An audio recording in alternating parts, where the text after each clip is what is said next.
Why do you think the DCEU is lacking compared to the MCU? You could say the characters are a bit underdeveloped. You could say the lackluster villains. But ultimately, it's the impact of the story blended in with the characters on the audience. Most of DC's recent live-action films have been subpar at best. They can't seem to hit the right notes like The Dark Knight did. I mean, Wonder Woman did, and so did Shazam.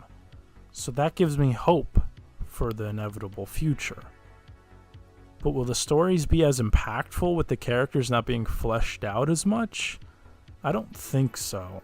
I feel as if they throw around these characters without prior development for them, it's just not going to lead them anywhere. It's different with the MCU though. In the MCU, the Avengers are all fleshed out. Years worth of film and preparation leading up to Avengers Endgame. This allowed every single character to develop. It made the stakes even higher. It offered the audience an experience that made them even more connected to a specific hero.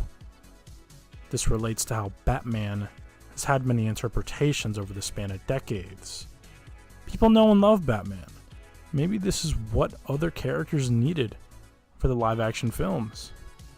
I'm aware that many of them had and still have animated series, but not so much live action, which only limits the emotion and care for these superheroes. I think it's time for DC to take some notes from Marvel. They need to get new villains, they need to flesh out the characters in multiple movies, and create what Marvel has created. I wish they did this prior to unveiling the Justice League, because we all know how the Justice League movie went down. It was a disappointment, and it really wasn't all that with the character arcs and development. I really do care about DC and Marvel, but if we had to pick one, I feel like anybody would be picking Marvel any day. Family Guy and South Park are made for satire, made for humor, made to poke fun at the world. These shows shed light on even the darkest topics. They express without fear something that is tabooed in the world. Yes, these shows can poke fun at many different groups of people with varying ethnic backgrounds, sexualities, and cultures, but it does this appropriately, just like any other comic would. Comics do this all the time on stage, at comedy clubs, and even on TV or Netflix specials. Now, why do people get offended by a cartoon being satirical? Everyone is getting made fun of, not just you, or a specific race, creed, or sexuality. Everything is getting judged or made fun of in the form of jokes. Many younger individuals could feel more sensitive to these shows, but in reality, this happens anywhere you go. You'll be judged as a person regardless of where you are, so to put it lightly, in a show is something that people really shouldn't be getting offended by. Look, this is just my opinions. If you disagree, let me know. We can talk about it. It makes it fair to have everyone being judged or criticized, but if it wasn't like that, then we'd have issues. I'd understand the concerns and spite you might have towards Family Guy or South Park. But what people have to understand is that a show is generalizing it in a way that makes it hilarious. It isn't supposed to be taken seriously. Family Guy and South Park want you to laugh at yourself. That's the whole point of it, and to spread a message of how our world is. These shows are iconic and deserve to freely express themselves without any sort of censorship.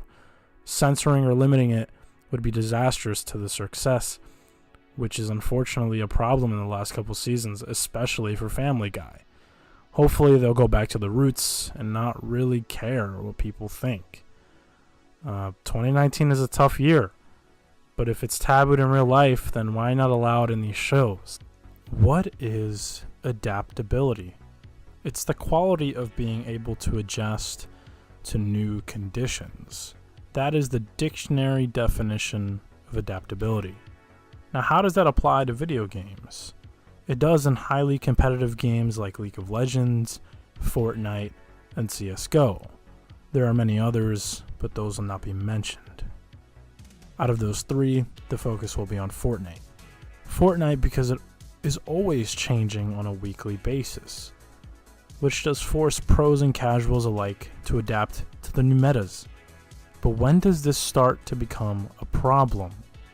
It starts to become an issue when the pros feel like they cannot adapt because the recent changes fundamentally changed the core gameplay experience. Things were much simpler in the early days of Fortnite, but now they're much more complex. Now you get hamster balls, an assortment of vehicles, weapons, and things that all fundamentally change the moment-to-moment gameplay. Something I never really fully enjoyed. Yes, updates are frequent, but many of them are really difficult to react to without any shock. It feels like Fortnite is going down because of the game-changing updates. And yes, it helps for longevity, but it doesn't help when people hate the changes. This drew me away from Fortnite, and I'm scared for the future. Epic Games need to reevaluate the systems in place. They need to listen to the community as much as possible. I don't want Fortnite to die, but I feel like another game could come in and take its place simply on the basis of how much fun it is. But I feel like another game could come in and just also die as fast as many other battle royales have. So it's kind of a 50-50 chance with those. Play Apex and see how balanced it is compared to Fortnite. But the content is kind of lacking on that game.